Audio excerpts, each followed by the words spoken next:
تو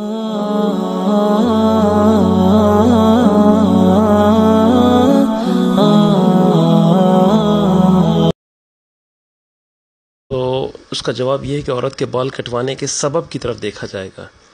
اگر تو وہ اس لیے کاٹتی ہے تاکہ کافر و فاسق عورتوں کے ساتھ مشابہت اختیار کرے، جیسے کہ آج کل وہ فیشن اپنایا جاتا ہے، تو اس نیت کی وجہ سے کاٹنا جائز نہیں ہے.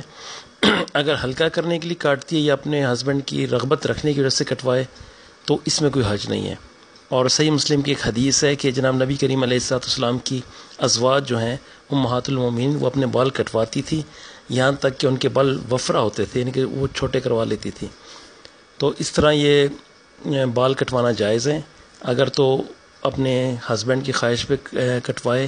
یا بالوں کو ہلکا کرنے کے لیے کٹوائے، یا کئی بہنوں کے بالوں کو وہ نیچے سے دو منہ بن جاتے ہیں اس وجہ سے کٹوائے. لیکن بہرحال اس کی نیت کو دیکھا جائے گا. اگر تو یہ اسٹائلش بنانے یورپین خواتین کے لیے، کافر و فاسق خواتین کے لیے،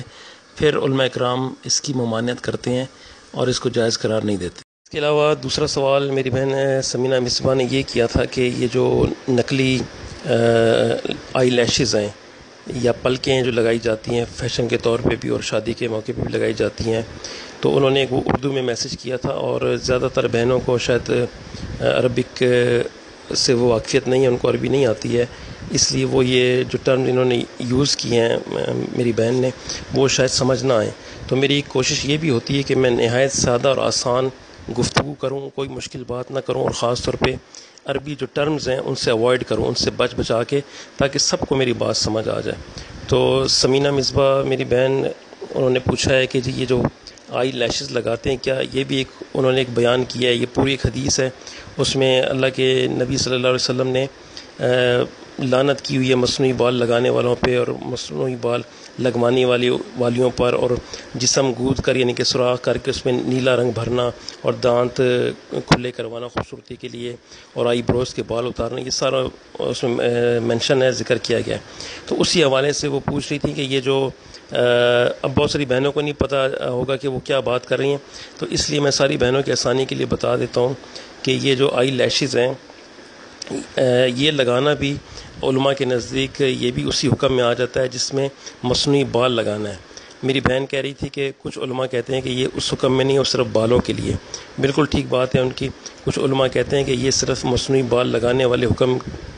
بالوں سے متعلق ہے کہ وگ کوئی لگائے گا تو وہ اس حکم میں آئے گا، اور یہ آئی لیشز ہے یہ الگ ہے. لیکن کچھ سعودی علماء کہتے ہیں کہ یہ جو آئی لیشز ہیں یہ بھی نقلی بال لگانا ہے تو یہ بھی اسی حکم میں آتے ہیں.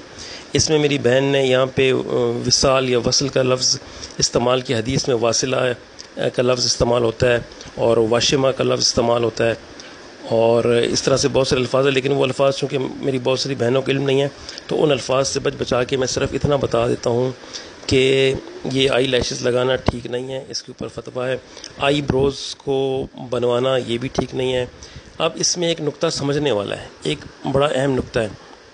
ایک عربی ٹرم ہے لیکن وہ میں یہاں یوز نہیں کروں گا کیونکہ سمجھ نہیں آئے گی. میں صرف اتنا آسانی کے لیے بتا دیتا ہوں کہ یہ جو آئی بروز ہیں یہ بھویں ہیں، اس میں کوئی کلیہ قاعدہ نہیں ہے کہ یہ پتلی ہوں گی تو اچھی لگیں گی. اب ہو سکتا ہے کسی کو یہ تھک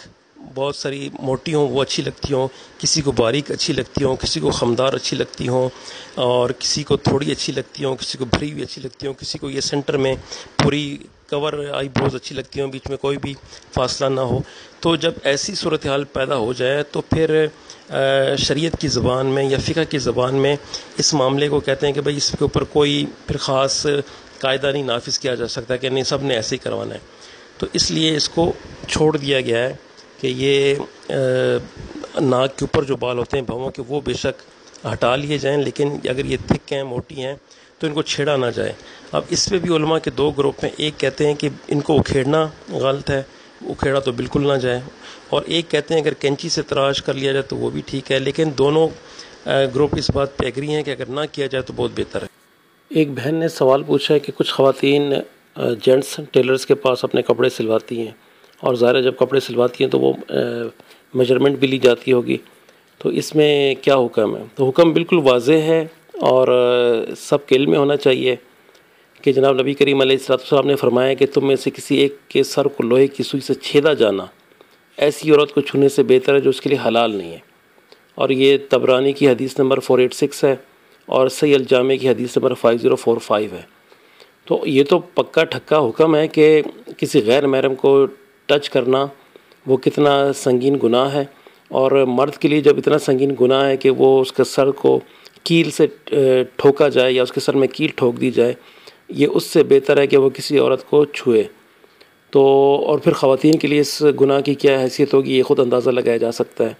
اور جناب نبی کریم علیہ السلام جب بھی بیعت لیا کرتے تھے مردوں سے تو ہاتھ میں ہاتھ وہ دیتے تھے آپ علیہ السلام کے، اور جب خواتین بیعت کے لیے آتی تھی تو وہ صرف زبانی بیعت لیا کرتے تھے۔